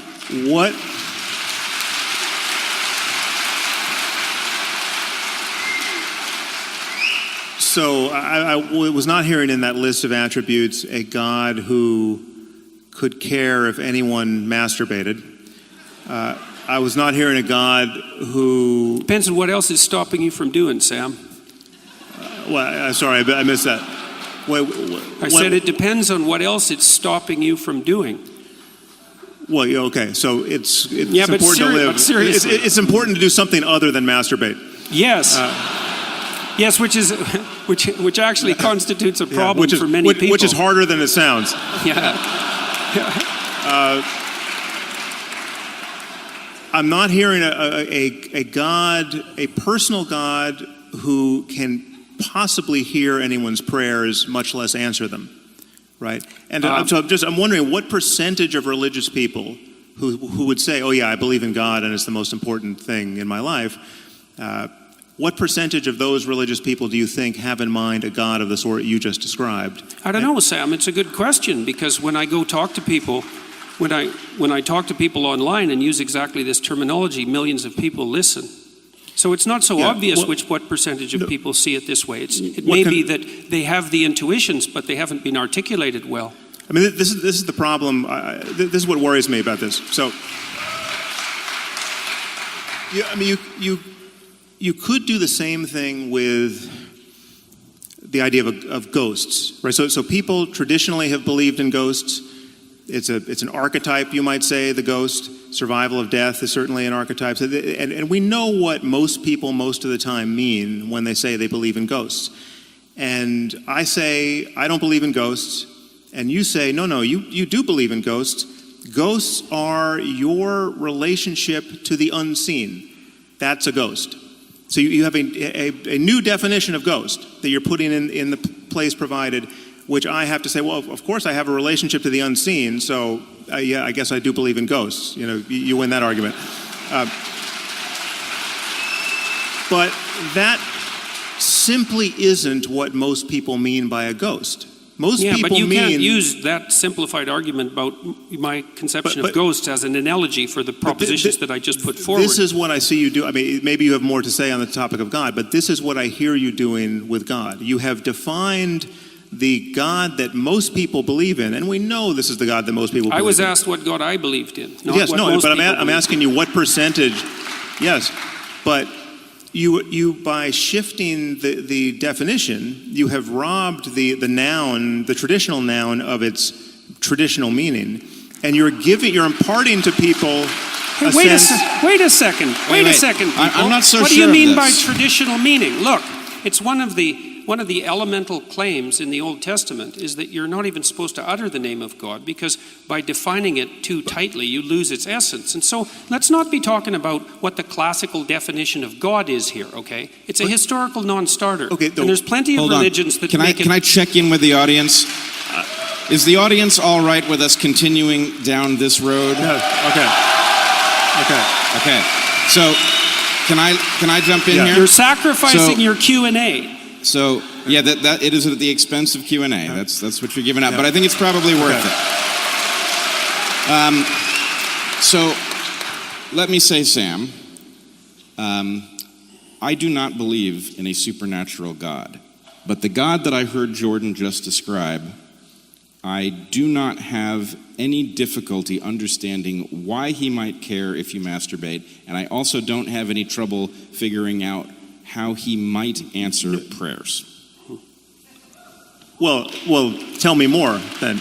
Well, I can tell you how a prayer might be answered. Okay, but these are it's specific, so you could let me do that. So it'll be interesting. So I'm not Jordan. We've not talked about this. If I heard an answer from him that actually would satisfy me as to what the mechanism of action might be, that'd be pretty interesting. And if he can tell me what I heard, I think it would suggest that we're not just making up stories here. Okay, and you might like this, you maybe not, but it's possible. Okay, so imagine that. Okay, so let's imagine that hellish situation that you laid out. Okay, but let's put the extra twist in it, because one of the things that we both decided, I think, was that you also have to build in the intent into that. So let's say the hell that we're talking about isn't the victim of the terrible massacres that you laid out in the jungle story, but a perpetrator. Okay, so someone who's actually acted in a malevolent manner, truly malevolent manner. Okay, or maybe perhaps we wouldn't have to take that extreme case. We could say, well, perhaps you've decided that, any of you, you've decided that you've seriously done something wrong. Okay, and that you want to get away from hell, you want to make things better. Okay, so here's an exercise you can try. So what you do is you sit on the edge of your bed and you say, okay, what I did was wrong. And you have to really believe this, right? So you've thought about it, it's killing you. It's killing you. So now you're penitent and you're confessing, let's say. And you're confessing to yourself as much as to anyone. And you say, I really want to know what I did wrong. And I really want to know what I could do to put it right. And I'm willing to accept any answer that will manifest itself to me. You try that. See what happens. Well, that's a prayer that will be answered, and it won't be answered in the way that you want it to be answered. I can bloody well tell you that. Okay, but that... Well, what are you communicating with when you do that? What are you communicating with when you do that? No, that is something that is a process that I'm familiar with. It doesn't require any supernatural explanation, and it certainly doesn't require that we imagine that any of our books were dictated by the creator of the universe. I didn't say that it required any supernatural explanation or that it required the book. I was asked to provide an instance of prayer that worked, and that's what I did. I didn't do anything other than that. That's fully understandable in terms of human psychology. And it's not understandable because we don't know where the answer comes from. Well, we don't know where anything comes from. That's true. Yeah. Okay. So yeah. Mm-hmm. But that doesn't open the door. I mean, one thing we can know with absolute certainty is that whoever wrote the Bible didn't know either, and there's many other things he or she didn't know, like everything else we know scientifically, right? It's not so obvious what people know and what they don't know. No one even knew the brain was involved in any of this. Right. So yeah, but they probably knew about as much as we do about how the brain was involved in it. But we've already established in some tenuous way that things that nobody understands could have evolved into these stories in some way that would be useful, but nobody knew what they were writing when they wrote it. Right. The problem is that you can. So again, this has been focused through the lens of your attachment to Christianity largely, but Hinduism is a completely different set of stories, right? And many of them, the logic, the emotional logic, the psychological import, many of them have the opposite valence from any Christian story you would tell. The whole notion of, like, for instance, the whole notion of good and evil, right, which has such primacy. I mean, you talk about religion being deeper than ethics because ethics just deals with right and wrong, and religion deals with good and evil, right? At bedrock, okay? Good and evil do not have the same meaning in the East. Buddhism and Hinduism do something very different with good and evil. I'm willing to accept your definitions of good and evil for the current argument. The truth is, there's just not even... Evil is just ignorance on some level. It's just evil is just... You haven't met any real evil people if you believe that. Well, okay, so then all the Hindus and Buddhists are wrong about this. That's a possible claim. I'm just saying that there's over 1 billion people who have a religious system of stories from which they derive all kinds of meaning, to which they're mightily attached, to where we could play the same game of archetypal interpretation and valuing, and yet the cash value with respect to good and evil is irreconcilable with what you get from Christianity. But it doesn't have to be interoperable, right? Well, but the point. My point is we live in a reality. Presumably, Hinduism is also useful as a set of heuristics for Hindus, and if Hinduism, as a matter of doctrine, and as a matter of the interpretations of the heuristics by the devout in both systems, if Hinduism and Christianity are irreconcilable, right, then there must be a deeper level of reality that explains why they both work, that can't be reducible to Christianity being true or Hinduism being true. Right. Yeah, look, Sam, there's absolutely nothing wrong with that objection. So this is one of the immense problems, obviously, that that actually leads down the road to the kind of nihilism that you were objecting to in the moral landscape. It's like one of the things that Nietzsche said that's very much apropos to this, is that, you know, it's one thing to have your belief system shattered by the observation that there are other belief systems that are incommensurate, that seem to have equal utility. So that's, but it's even worse is that once you make the observation that there are other belief systems that have equal utility, then it can shatter your belief in belief systems themselves. And then you're in the postmodern nihilist landscape, and that's a big problem. Or you could just be in a more fundamental landscape that subsumes both of those belief systems. That's fine. Let's hope that can happen. Yeah. But I would say that's the landscape that I'm trying to pursue. Now, you said that that I've been approaching this, say, from a Christian perspective in this dialogue, and to some degree that's true, but there are reasons for that. But I would also say I'm also doing what you recommend doing. Because in Maps of Meaning, for example, because you said, well, what about this problem of multiple interpretations of the text? You wrote Maps of Meaning. What's that? You wrote Maps of Meaning. I wrote the moral landscape. Sorry, I must have missed. Sorry, I must have missed. I misspoke. That I'm was starting confusing. I'm starting to get tired. But what I tried to do, I tried to address that problem seriously. Like, it's a really big problem. It's the problem of multiple interpretations. It's the postmodern problem. Is that there's an infinite number of potential interpretations. Okay, so so what do we do about that? And the answer is, it's something you allude to, in the moral landscape. And it's part of the basis of your argument why these things need to be grounded in facts. So, because that is part of the answer to the problem of an infinite number of interpretations. In Maps of Meaning, I tried to do what E.O. Wilson recommended, but this was before he wrote his book. I tried to use a consilience approach. So I looked at multiple religious systems. I looked at Christianity. I looked at evolutionary biology. I looked at philosophy. I looked at neuroscience. And I looked at the literature on emotion and motivation and the literature on play that was very nicely delineated by Piaget. And I tried to see where there was a pattern that repeated across all dimensions of evaluation, which is exactly what you do, for example, when you use your 5 senses to detect something real in the world. And that's what Wilson recommended, was a consilience approach. And so my proposition was, if it manifests itself here and here and here and here and here, 6 places, and it's always the same pattern, then the probability that that pattern exists independent of my delusional interpretation is radically decreased. Yeah, my claim, however, is that many of these things don't repeat. In fact, they're flipped around completely based on different religious assumptions in different cultures. And again, I mean, I would just argue, I mean, we can table this for another discussion. I was trying to dispense with those. But I'm just saying something as fundamental as evil doesn't run through all these cultures and all these religious traditions. Then how can you make the claim that everyone would agree with your description of what constitutes bad in the beginning of the moral landscape? It would be, it's not evil in the sense that there's bad and good, there's better and worse. There's better and worse. So can we Sam, there's either universal moral intuitions or there aren't. Which is it? Yes. No, but are some moral intuitions universal?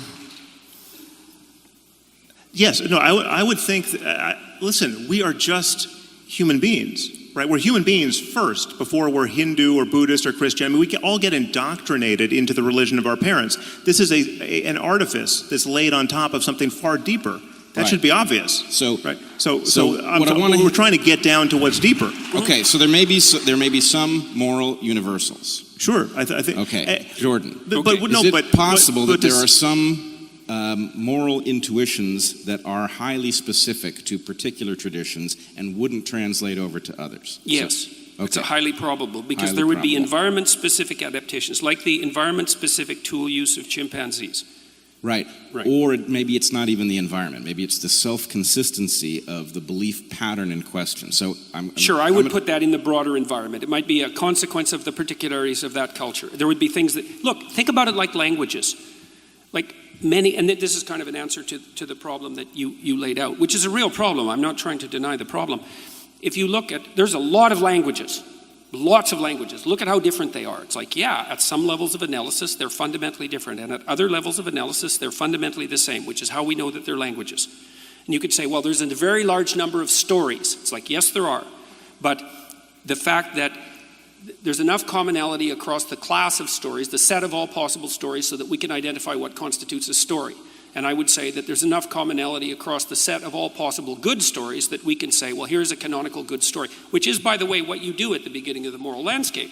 Because you say, this is horrible, this is good. We should move from what's horrible to what's good.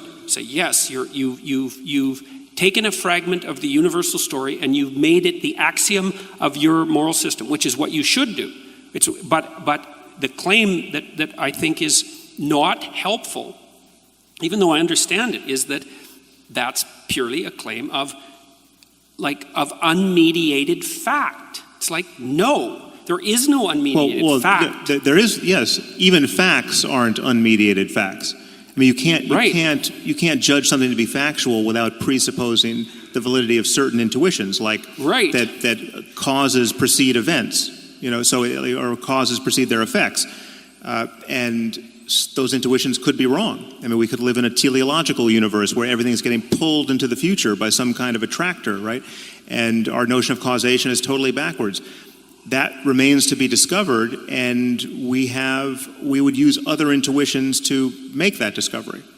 But again, you do pull yourself up by your bootstraps, and that there's no branch of science or mathematics or anything fundamental, logic, that can get away from that. Right. Well, and that's another place. But given that picture, that doesn't render all intuitions equally respectable.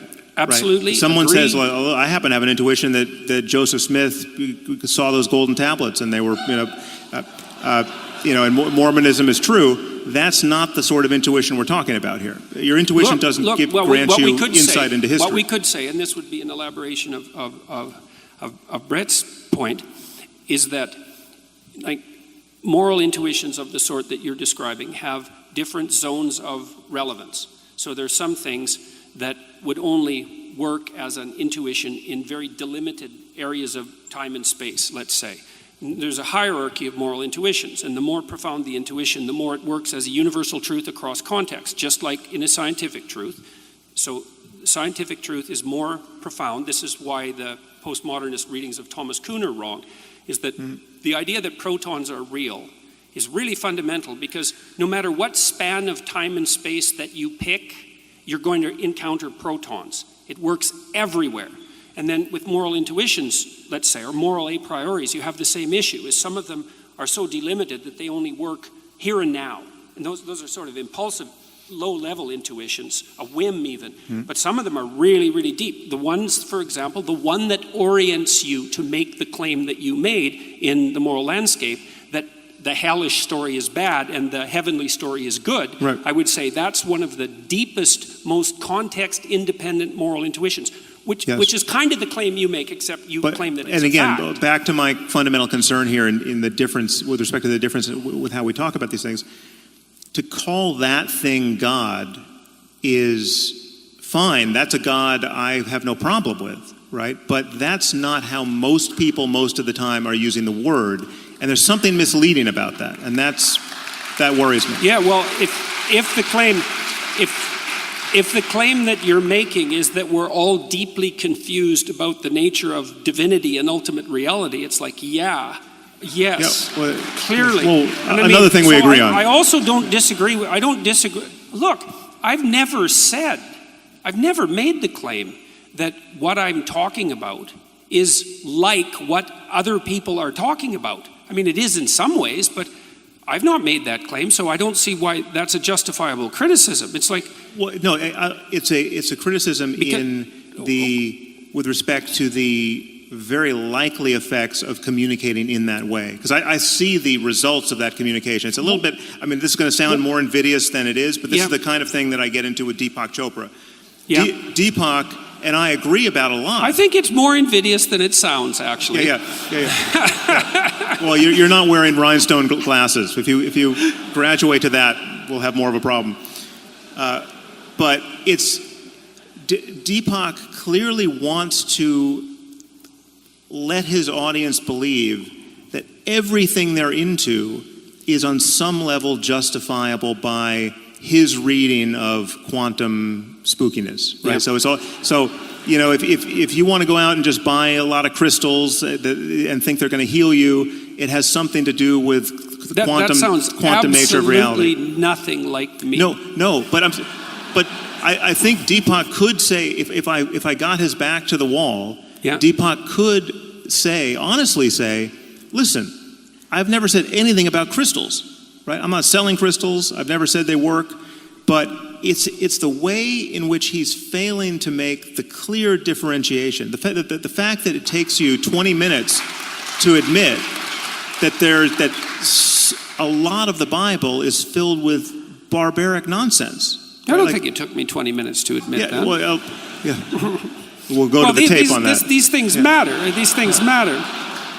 And I'm just saying, it's like you own it. If you're saying that there's a danger, if you're in a parish of 1, or in a parish of 1,000, or a parish of 100,000, but not in the parish that has anything in common with the Bible thumpers in my country who think that Jesus is very likely coming back in their lifetime because he never died, and he's going to judge the living and the dead, and there will be a resurrection and hellfire and all the rest. If that's not the game you're playing at all, own it.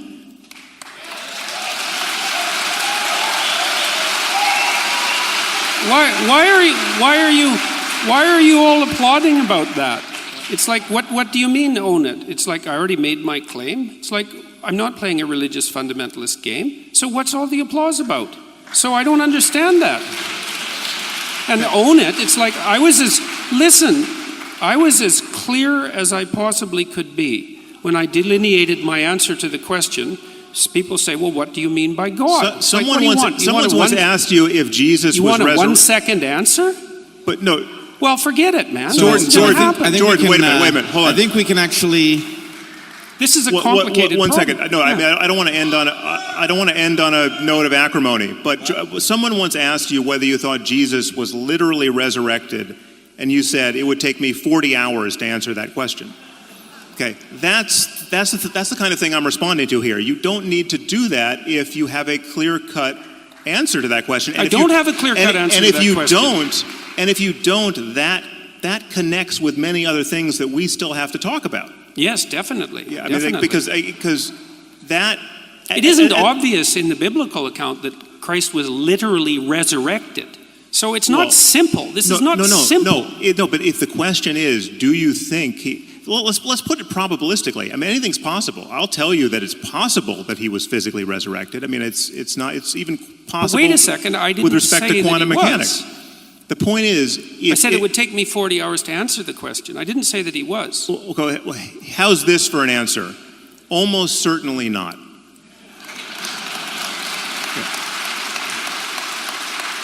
What's wrong with that answer? You want? I think I know what's wrong with that answer. It's a fine answer, and people have been giving that answer for a very long period of time. But the idea doesn't seem to go away. Okay, but that's evidence of what exactly? I don't know. Okay. Well, I can tell you one thing. It's an evidence of. There's a deep idea. Let this be the doorway to our next 3-hour conversation. Sure. We have 10 minutes left. Okay. Well then, let's answer that question in 10 minutes. So wait, I want you to trust me here. You for whatever reason decided I should moderate, so I want you to trust me. For one thing, you have been doing yeoman's work. Sam, I really would like to answer that question. But I'm trying to figure out. People seem to think that I'm trying to evade the question. It's like, I'm not evading the question. I'm trying to figure it out. People have been arguing about this for 2,000 years. It's like, it's not simple. But that's a symptom of the effect of religious dogmatism for 2,000 years. No, it's not. Okay. It's partly a symptom of that. It's also partly a symptom of the idea. The resurrection of Jesus is clearly an important question, but you've raised a much bigger and more pressing question for the audience, which is whether or not God cares whether they masturbate. So I actually think if we pursue that answer, that we will actually wrap this up in a way that... You want to end this on masturbation? I think we owe it to them, too. Okay. So... give me a little leash. The floor is yours. Okay, great. How did I end up here? All right. So here's the question. Let's just figure out if we can determine why God might care if you masturbate, right? So let's suppose that we have a story, a heuristic of some kind that stands in for something. And the story is God is watching. He sees you always. He doesn't want you masturbating, so don't you dare. What happens? What happens? Yeah. Well, it's a rather ineffectual You sure? idea. Yeah. Well, I mean, you don't think that story prevented lots of people from masturbating? Well, no, but I think the reality was that you had people masturbating and feeling terrible about it, and you had a whole layer of sexual neurosis that got grafted onto human psychology unnecessarily. Okay, I mean, Christianity has a certain typology of sexual hang-uppery, which you know the tantrics don't have. So, if I understand you correctly, you are agreeing that a certain number of people will have masturbated. Some of them joined the priesthood and raped little boys. I mean, that's all let's of a piece. Let's not go there. Yeah. Let's stick with the topic. So a certain number of people will have masturbated. They will have thought... Honestly, it's the same topic. I mean, the taboos around masturbation, the taboos around sexuality prior to marriage, the taboo around divorce, all of the taboo around out-of-wedlock birth, the ideal of celibacy in the priesthood, all of that is just a diabolical machine of needless sexual conflict and misery. Hold on. But yes, okay. You have to take diabolical out of there. How's the whole flood of pornography thing working out for you? I will grant you that there is some interpretation that takes supernatural principles and magic and otherworldliness out of the equation here that gets you some wisdom in the heuristic. Yes, if you're masturbating all the time, you're not satisfying your monogamous relationship with your wife or husband. We don't even need to go there. You're not procreating, and we want children. Let's just agree that a certain amount of masturbation was prevented by that story, which made people fear the consequence of them engaging in it, which would result in, I'm pretty sure, less masturbation, which means that in seeking a release, which we are physiologically programmed to seek, one might end up looking in a more urgent fashion for a mate. Right. So it's are we going to enforce monogamy? Is that no? So look, I'm trying to take you somewhere. I think there is a way that we can rescue some important part of what both of you are saying that can now be reconciled, and then there's a bitter pill for each of you. I mean, that's just the way this looks to me. So if we can agree that this makes sense actually as a fitness-enhancing adaptation, that this story would result in people behaving in a way that might result in them marrying early, might result in them reproducing earlier than they would otherwise, right? Then we can understand it as mechanistic, and we can understand what you said, that, maybe God would care about whether or not people masturbate because God is a metaphor for some set of stories that gets you to behave in an adaptive fashion. But the point for you then would be that Sam is arguing, with reason, we can decide whether or not to employ this story at this moment, whether it's a good idea for us to urgently reproduce as quickly as possible, which, for example, increases the size of the population of the planet, whereas delaying reproduction keeps the rate of population growth down, and might be a better choice for a moment in history when we have 7.5 billion people on the planet. So, in some sense, what I think I see is the religious story itself makes some kind of sense if you adhere to it in a manner that you are obligated and have no tools with which to question it. Then you will miss the fact that at this moment you might want to throw that story out. But the problem is it doesn't make, and this is a problem with these heuristics in general, it doesn't make sense for the right reason, and that's why it's not a reliable guide given other changes in the world. But with everything changing, you want to be making sense for the right reason.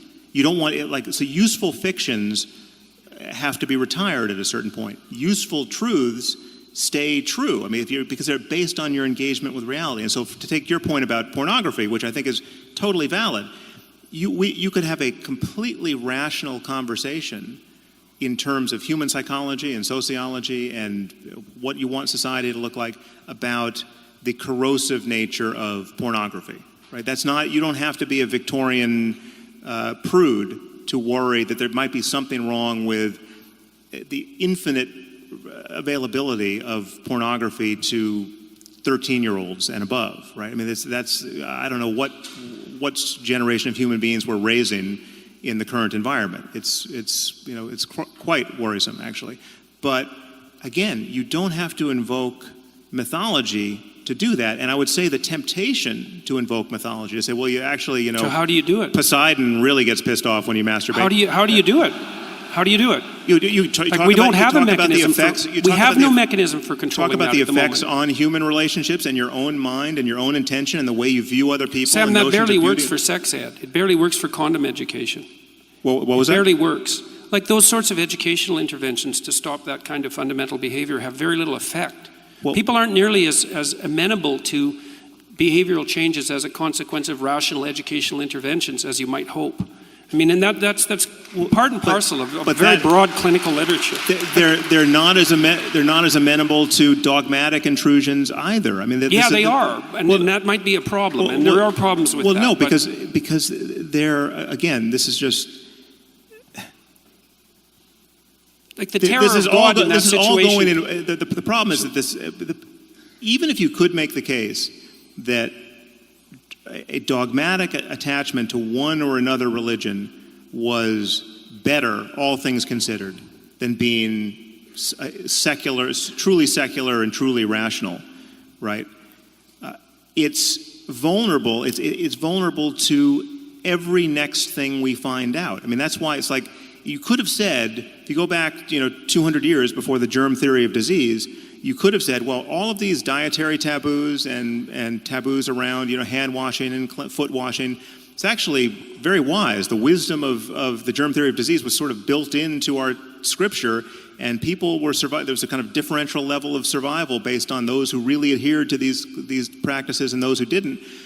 Okay, but it's blind to the actual variables, like there's nothing special about shellfish necessarily, or there's nothing special about pork necessarily, or whatever the example is. And once you get the actual variables in hand, then the whole edifice comes crashing down, and then you really just want to understand the variables that work. Look, I don't know if the whole edifice comes crashing down, and it isn't clear to me that you want to claim that, because one of the things you did say in the moral landscape, and I think this is associated with your interest in spirituality, is that there is some baby mixed in with the bathwater. And the question is, how do we distill that out? Yeah. And the objections that you're raising are the objections that are, look how difficult it is to do the distillation. It's like, yeah, absolutely, man. And it's not like I'm a foe of the Enlightenment. I think you Enlightenment types, and I'd put Pinker in the same camp, radically overestimate the degree to that was a casus sui. It's like everyone was barbaric and superstitious until 1750, and some miracle occurred, and now we all became enlightened. Like there was a lengthy developmental history clearly of we that. all haven't. I mean, this is hence our complaining about the problem. And most of the world hasn't had the Enlightenment yet. True. On some level. Look, I'm no foe to the Enlightenment, but I think that it had a lengthy developmental history that is radically underplayed by the people who ground it purely in rationality. It's clearly still developing. My point is, we should be able to agree that having a worldview guided by a continuous, honest engagement with reality insofar as we can apprehend it is better than having a worldview solidified or anchored to unchanging ideas that were born of people who had none of our present tools, none of our present insights into anything. Well, it depends on the principles. It depends on the principles. Like I would say, there are situations where that clearly applies, but I think there are broad principles. And again, we should probably stop with this, I think. Yep, we're about there. Because I'm starting to get tired. I'm sure everyone else in here is starting to get tired. Well, I'm starting to get tired anyways. And I mean, there are principles, there are higher order principles of the sort that I described that you also appear to rely on in the moral landscape, the idea of these profound moral intuitions. Yeah. And so that's what I'm after, is what are these profound moral intuitions and what is their source? And like, I'm also perfectly willing to make the claim, and have in fact in detail, that these moral intuitions, see, this is a place where we differ a little bit. It's like, and maybe we can go here tomorrow night. See, it seems to me that your argument is the facts are laying out there and you can extract out value from them, and we already described why you want to do that, because you want to at least not move into the nihilistic direction, and you want to ground them in some sort of reality. It's like, fair enough. But the thing is that the facts, as they are, have been around for a very, very, very, very long time, right? Let's say 3.5 billion years, the entire expanse of life. And it's the operation of those facts on life that has produced the a priori implicit interpretive structures that guide our interaction with the facts. And those a priori implicit structures that have emerged out of this evolutionary course have a structure that mediates between us and the facts that cannot be derived from the facts at hand. And so then the question is, what is that structure? And it's in both of our interests to get that right, because you use that as the source of moral intuition. It's like, right, agreed, that's the source of moral intuition. So, clearly we need to table this for tomorrow night, but that's a good... guys, I'm just going to interrupt you. You guys, let's give Jordan Peterson, Sam Harrison, Brett Weinstein a huge hand. Let's go. Thank you.